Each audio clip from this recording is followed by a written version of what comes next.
Here's a complete single-piece English script for your YouTube video titled Private Armies Are Rising. Who really controls modern mercenaries? Script. Hey everyone, welcome back. Let's talk about something deadly serious and disturbingly underreported. Private military companies, PMCs, are no longer background players in global conflict. They're front and center on the battlefield, in politics, in resource deals.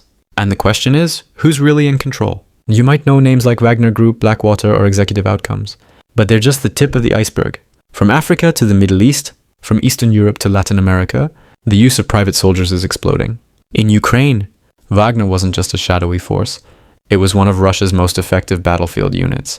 Until it wasn't. After the short-lived rebellion against Moscow, their future became murky.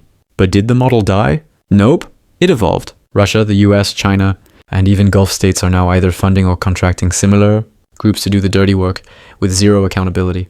And here's why it matters. PMCs operate outside traditional military law.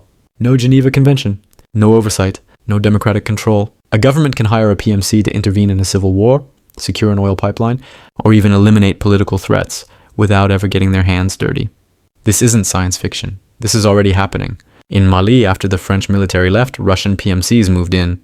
In Sudan, private contractors are fighting on both sides of a war.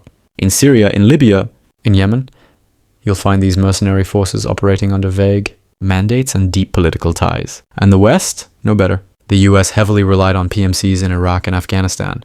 At one point, there were more contractors on the ground than actual US troops. Some of them were driving tanks. Some were interrogating prisoners. Some were pulling the trigger. But here's the catch. When something goes wrong, a massacre, torture, a war crime, nobody gets held accountable. The state says it wasn't us.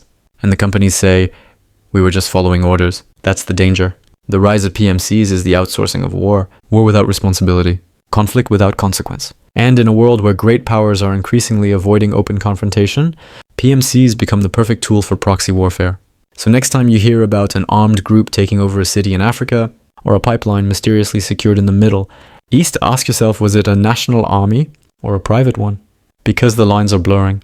And when the fog of war clears, we may find that the real power wasn't with the flags or uniforms, but with the billion-dollar contracts signed behind closed doors.